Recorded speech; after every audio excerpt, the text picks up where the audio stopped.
coaches, Coach Moore creating good plays. So just giving it all to them. Isaiah, around this time last year, your team, NC State, caught fire and made a huge run to the Final Four.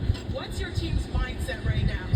You know, we know the stuff from last year, so just taking the same ones and, you know, being focused, watching film, doing our mistakes, making sure we're on the same page and, you know, staying together.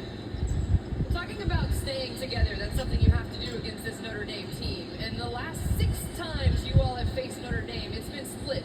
You all have won 3 games, Notre Dame has won 3 games, and some of them have been decided by single digits. What makes this matchup with Notre Dame so exciting? You know, it shows how good both programs are, and, you know, this shows the fight that we both have, and it's going to be a good game again. What's the key to stopping them? Go ahead and share all of your secrets right here while they're not listening. You know, staying motivated, staying focused, like I said, staying together, making sure we have good team chemistry, staying locked in, executing everything Coach Moore says, and, you know, getting a W. And Isaiah, you don't have to do that by yourself. You have a partner in crime, Sanaya Rivers. What do you love about her game? Oh, man. I don't even know. Now you got so many keys to her game. You know, you can't tell she can play all 3 levels. And, you know, she's good at rebounding and things like that. She got good passing skills and that sort. So there's a lot of us to tell about Naya. And she's got pretty good dance moves, too. She does. I was going to say, yeah, go ahead. Naya. You want to show something? Got hit up.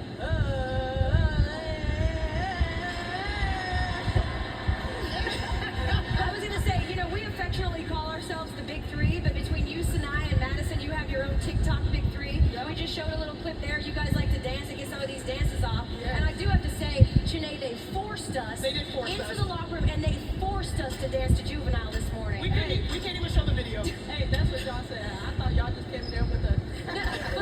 But honestly, Isaiah, how does your off-court chemistry impact what you're able to do on the court? You know, just being one of the leaders of the team, making sure everybody is, like I said, on the same page, making sure that we're not down one, making sure that everybody knows what they're doing at each position. Just communicating with each other and, you know, just fighting with each other. Well, listen, one day when you decide to hang up your sneakers, if you guys want to get a dance troupe off, you can certainly do that. Welcome back to the College Game Day.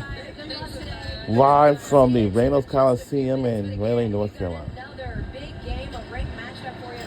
Coming up at the top of the hour on E2, number 10 TCU, number 17 West Virginia, Haley Van Lith, the grad transfer, thriving in Fort Worth in career marks and field goal percentage and assists per game. All right, now it's time for Wooden Watch, presented by Principal. And we're keying in on Lauren Betts, who, when she's on the floor, UCLA scores more efficiently, shoots 50% from the field. That's compared to 45% when she is on the bench. She is the top of the town, and Holly Rowe, I know you had a chance to sit down with her.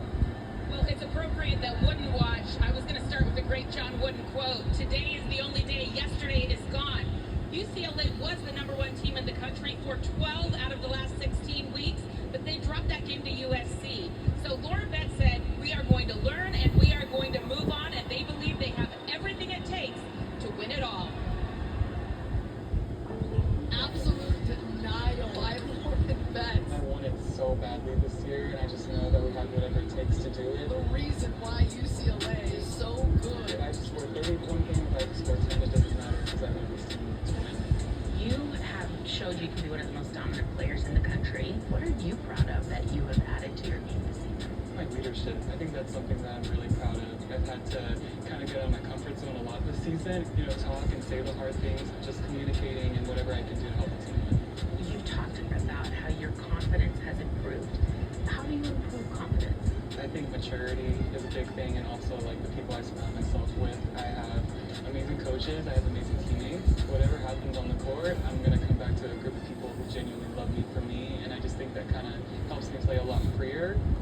What are your expectations for this team? We want to win conference championship first and foremost. I think that's something that we were really let down about last year, and then obviously a national championship. We have everything to do it. At the end of the day, the only people who are going to stop us is ourselves. Because we have all this talent, it's really easy to become selfish, but just reminding like, no, it'll pay off, just continue to do what we're doing.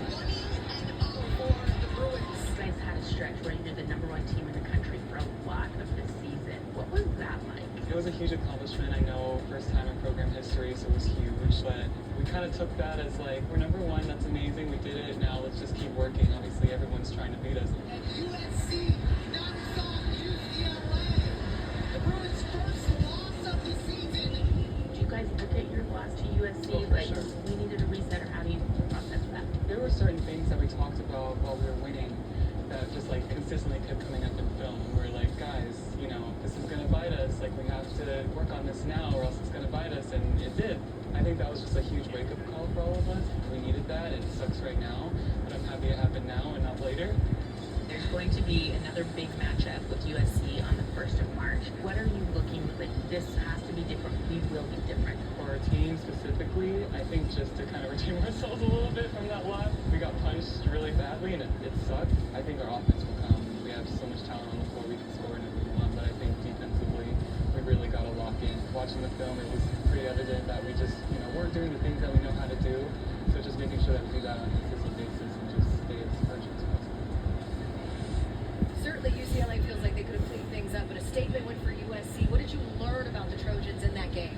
Look, that Juju Watkins is the scariest player in women's college basketball to scout against because she makes you do exactly this. Tear up that scouting report. She can explode on a dime. You heard those numbers before. 38, 11, 8 blocks. She was 12 for 26 from the field. She was 6 for 9 for 3. She came into this game, was it like 5 of 20 on her last 4 of 25. They 4 of exactly 25. that and was able to turn it on. And then on top of it, speaking about turn on, Kiki Griffin has been better. So as long as they're building that chemistry from guard to post, they're going to be lethal come tournament time. Well, this is kind of the thing is I'm watching that game.